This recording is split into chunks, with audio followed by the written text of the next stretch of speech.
is the one and only Jon Kenny.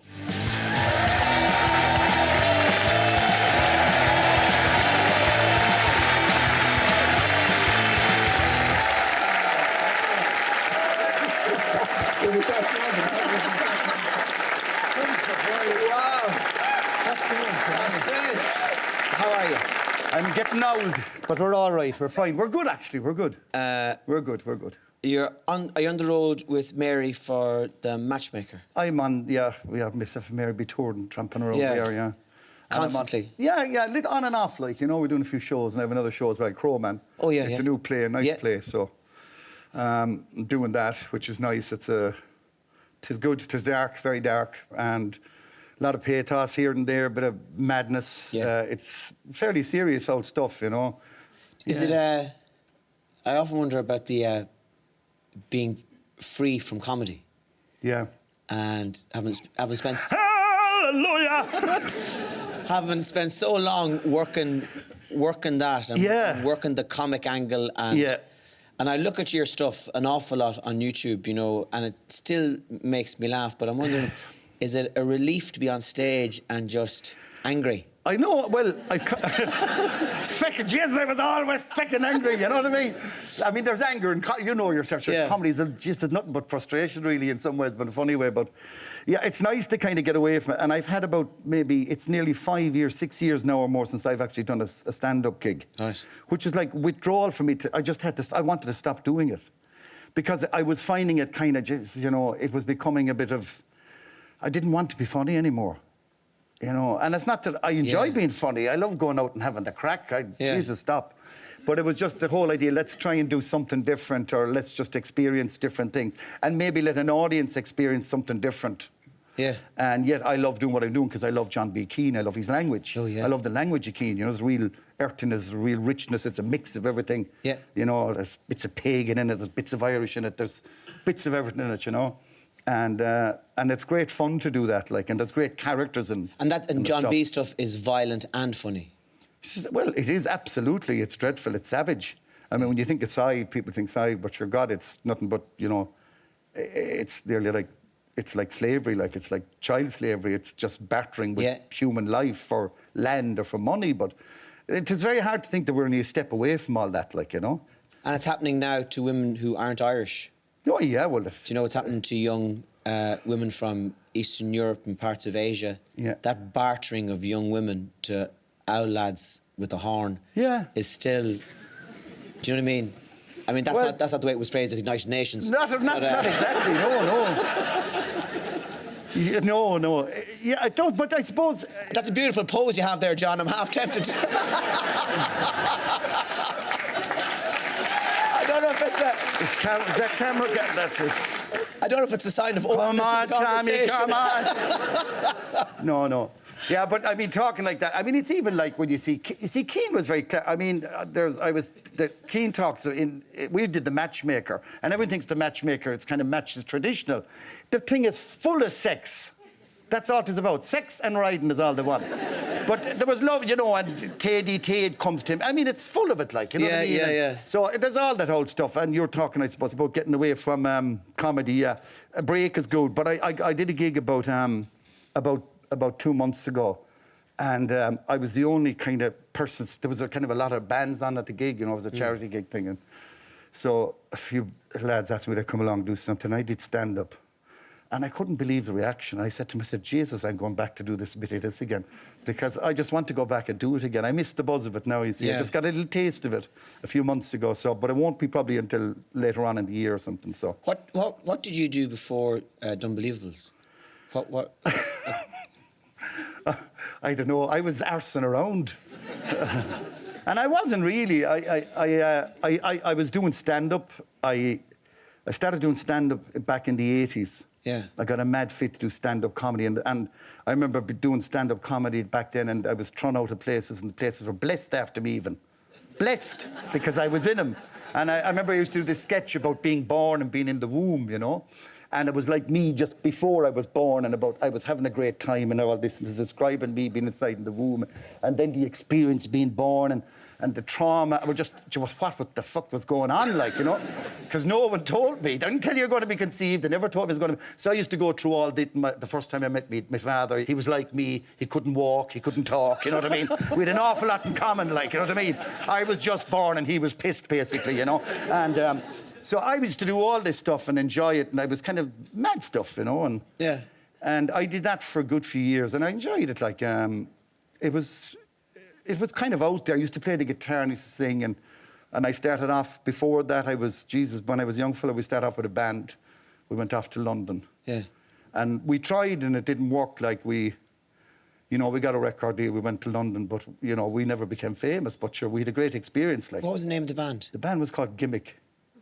Yeah, and I met a taxi driver who drove me, and he remembered me this evening coming here. Yeah. He remembered the band? He did, but he's old enough now. He's older than me, like, you know what I mean? Yeah. So no wonder he'd remember the band, you know? I think he's retired and he bought a taxi, you know, one of these lads. Yeah, yeah. You know, probably a guard or something, you know what I mean? Retire from the civil service and buy a taxi plate, not with you. You know? And what type of music did you play? We did covers, we did everything, you know what I mean? And we were trying to write our own stuff, but we didn't know what we were doing. We hadn't a clue, like, Jesus, we hadn't a note. We were talented, right? But we'd no direction, because our manager was into greyhounds. You could write a book on it. He was more into greyhounds than he was into music, like, you know. Yeah. And, you know, sometimes you'd be coming back from a gig and you get a phone call, could you collect 4 greyhounds at Limerick Junction?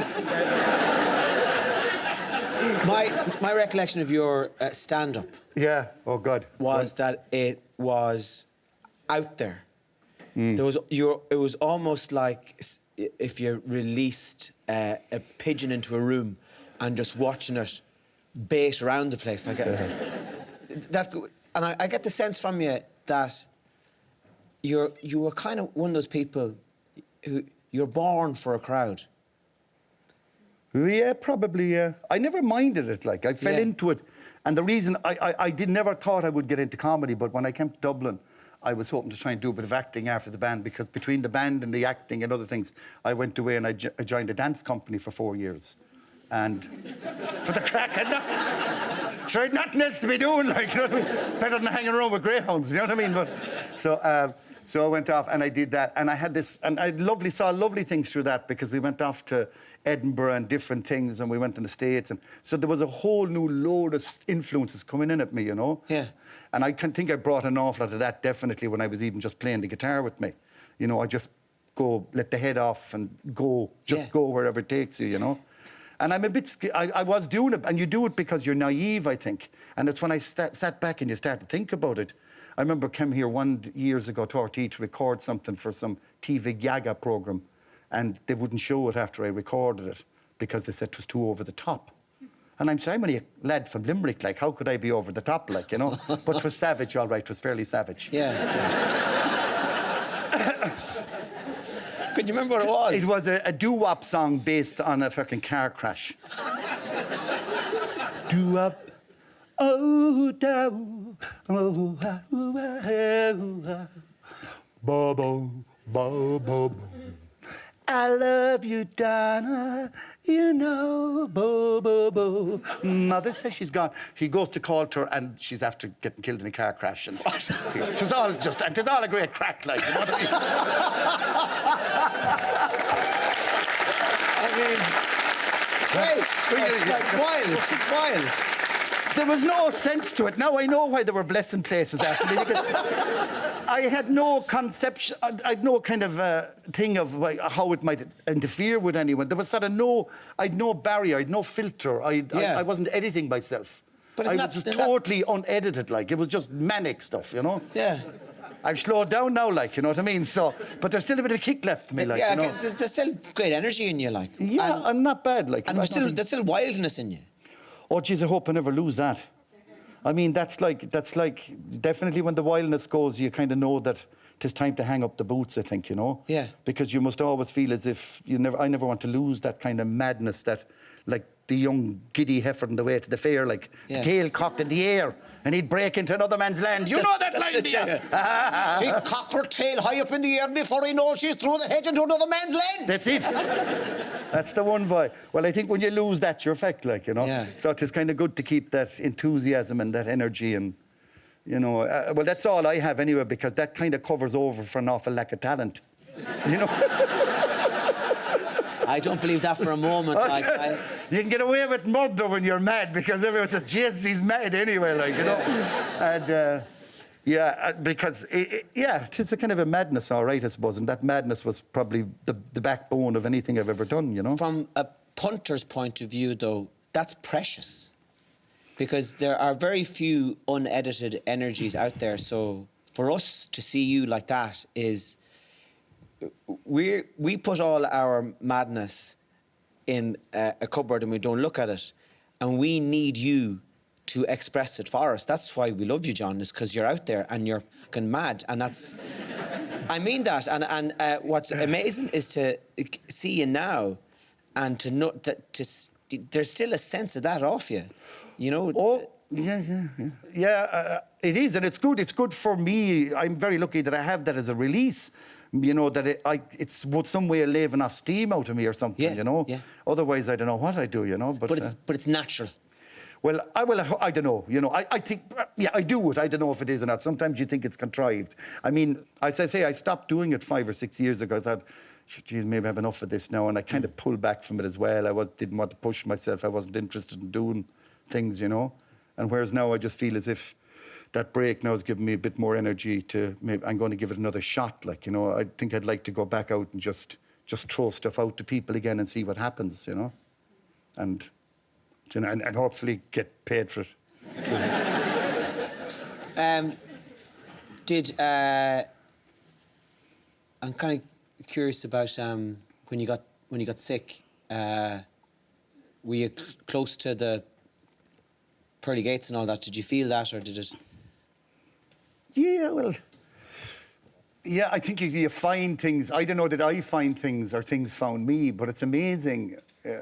I never talk much about it like that, because they're all very personal things, and so, some people probably think that you're mad or, well, outside of the stage carry on. But yeah, I had some tremendous experiences, like in a sense that I would say that they were actually healing experiences completely. Like I was very lucky because I was surrounded with people who did believe in a sort of sense that the healing from other people is really, really strong and good, you know.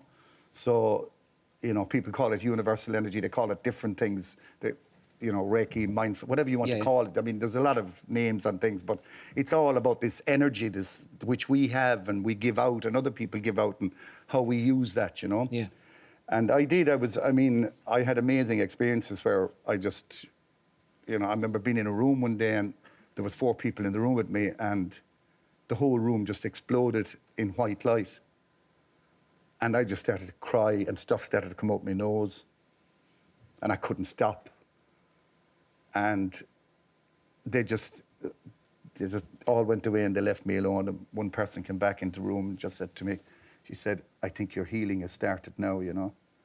And that was kind of scary, because I didn't know what was happening to me. Now, when people talk about spiritual experiences, and I'd never have put myself down as being, you know, I'm not a churchgoer or stuff. I do believe in stuff. I believe in people. I believe in, we all do our best, and I believe in that. I believe in good energies, you know. And that happened to me twice, but I've never actually I never even mentioned that to anyone in a newspaper interview at the time, and that was 17 years ago, because I was afraid to. I didn't have the courage. Isn't it funny? Like, I thought, I can't say that to anyone, and people say, and that happened to me twice. It happened to me another time when I was in the hospital again, and I had connection like that with things. As I said, things happened to me. Yeah. And I don't know whether it was I was encouraging them, but I remember one day going to a rugby match in Thomond Park, and it was that great match where Munster won the match, where O'Gara kicked that point against, was it Gloucester or what? God, I should know I was there, and it was all down to mathematics and stuff, whether we'd get through or not. And I never forget the atmosphere on the ground that day. I said to myself, if I could stay here, and when everyone was gone, I hid, and I came back out and I sat in the old stand and I just kept my hands out. It was one of the few times I went to Thomond Park when I wasn't drinking, I'll tell you, and I just sat there for I don't know how long, and Margie rang me, and she said, "Are you probably staying in town tonight?" And I was going through treatment at the time, like I was on chemo and all, and she said, "I won't see you for 2 days now, you know, off out, the lads won't would be celebrating." She says, where are you? I said, "I'm in Thomond Park." "You're still there?" I said, "Yeah, I'm just here." I said, I remember just sitting down, and I arrived in home at around 10:30 that night, or whatever time it was. And she says, "Jeez, you're back." I didn't think I said, "Yeah." But that's what I was doing. I was just sitting down inside it, because the energy from everyone that was there that day was such an occasion, and there was such positive energy. I just wanted to sit there and try and get what was left of it into my body. It was like I was doing this with it, and I was holding my hands out if anyone saw me, like. And I did, but I've never said that to anyone else. It's the first time I ever spoke about this to anyone, even in interviews or anything, even after it, because I suppose I didn't have the confidence, and you think, like, this sounds a bit daft or a bit mad, but I do believe it was all part of my living, my healing, my growing, you know. It makes sense. Well, yeah, some people would probably, but to me it does, yes. To me it does. I think it's a necessary thing. I mean, I find going to matches is kind of like tis tribal, tis pagan, tis spiritual, tis close to a stone circle or something. It's something that when everyone goes yes without thinking, just that pure joy when euphoria comes into you and you just, yes. You're not thinking about how you're looking or what you're saying, and there's fellas hugging you, and you're hugging fellas you would never hug, and you know what I mean? It just becomes a release, I suppose, you know? Yeah.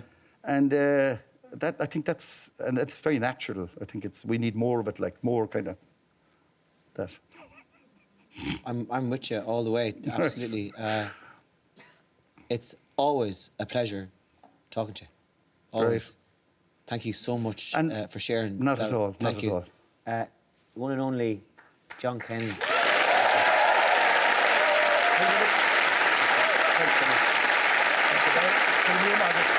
you.